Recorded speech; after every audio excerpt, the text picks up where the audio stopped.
ra'iisul wasaare ku-xigeenka dawladda ku-meelgaarka ee Soomaaliya Xuseen Ciidiid oo sheegay inay doonayaan in la baabi'iyo xadka Itoobiya iyo Soomaaliya xuduud 2 kiiloomitir ayaan isla leenahay xuduuddaas inaan baabi'inaan rabnaa ku-xigeenka ra'iisul wasaaraha dawladda ku-meelgaarka ee Soomaaliya Xuseen Maxamed Ciidiid oo maanta ka hadlay magaalada Muqdisho ayaa sheegay in xadka la baabi'in doono dadka Soomaalida iyo Itoobiyaankuna ay hal baasaboor wada qaadan doonaan xuduud 2 kiiloomitir ayaan isla leenahay xuduuddaas inaan baabi'inaan rabnaa ayl walaalana wax noo dhaxay ma jirto hal baasaboor hal maxaa la yiraahdaa ciidan security iyo hal maxaa la yiraahdaa dhaqaale inaan soo sanarno Yurub way soo sitay oo 26 wadana oo dagaalkii koowaad dagaalamay dagaalkii labaad dagaalamay haddana France iyo Germany aduunka askar nabamay walaalihiin. We heard that crowds were gathering at the airport to greet some very important guests. But despite trying to unify people under the banner of religion, clan rivalries still divide the Somalis. This has brought them to the brink of war with the internationally recognised government.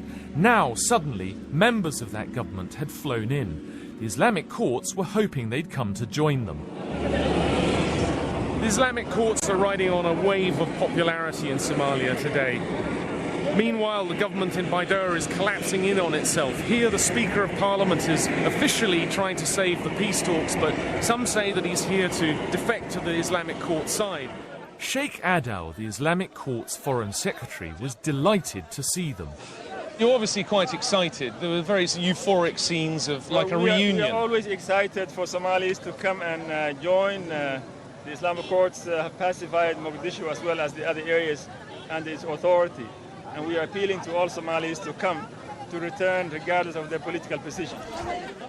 As it turned out, the Speaker was only there to push a peace plan. Talks have all but broken down, and now war is looming between the forces in Mogadishu and the official government.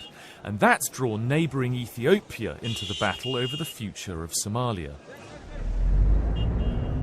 The Ethiopians have massive troop numbers, aircraft and heavy weapons. They've declared war on the Islamic Courts, who are now rallying support for jihad, or holy war. It's quite an electrifying, wild atmosphere in Mogadishu at the moment. All the time there are groups going off to the front line. They're not armed with anything more than their devotion to Islam and a few machine guns. Hatreds between Muslim Somalia and Christian-led Ethiopia go back centuries. A fresh clash of civilizations now threatens to engulf the Horn of Africa. The Islamic Court militias have had the power to mobilize Somalis in a very effective way because they can appeal to their sense of nationalism because Ethiopian soldiers are on Somali soil. And that mixed together with the militant Islam that has restored law and order to Mogadishu makes for a very potent mix. Some of the fighters being thrown into the holy war are so elderly that they wouldn't look out of place on the set of Dad's army. These are old veteran soldiers from a government that fell 16 years ago, and they're being thrown into the jihad again to help the Islamic Court forces.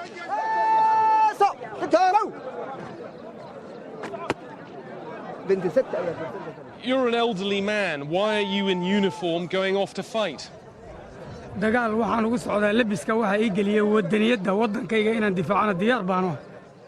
This man says he put on his uniform to defend Somali nationalism. He was in the war against Ethiopia that took place in 1977, and he says that he's going back to fight against the Ethiopians to defend his people and his religion and his country.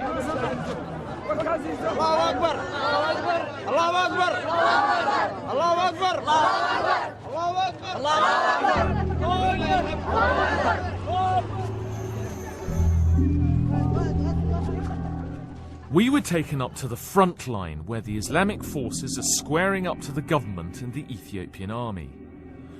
We were the first Western journalists allowed to travel up to this front. Many of the Islamic fighters, Shabab extremists, were angry to see us, Westerners, in their midst. But luckily, we were with Abu Mansour, a Shabab leader. Yeah, that's right. Takbir! That's your son, isn't it, Abu Mansour? He's a 12-year-old boy. What's he doing here? Abu Mansour says that his 2 sons came to the front line for jihad, fulfilling a wish he had when they were born.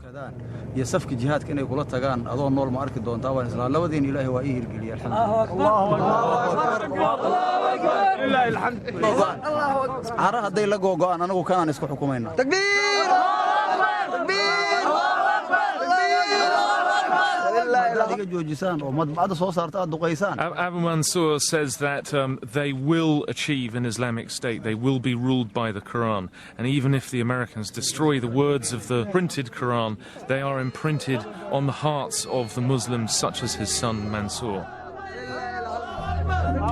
All of these are the young Shabab militias. We're right on the front line. This is an anti-aircraft gun. We're well within range of the Ethiopian-backed government forces. I've actually never seen Somali fighters so focused on what their objectives are.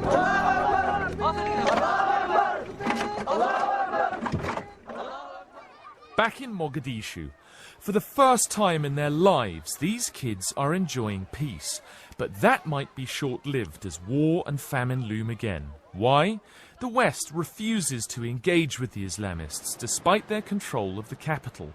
It has sided with the Ethiopian-backed government instead. Already, fighting has broken out on the front lines. Today, in this post-9/11 world, there's an Islamic revolution taking place here in Mogadishu. It was the Islamic Courts, not the Americans or the United Nations, that ended the anarchy and began to re-establish the economy. But now Somalia sits at a crossroads, and there are fears of a fresh, terrible regional conflict, and also of the more extreme elements in the Islamic Courts wanting to export jihad.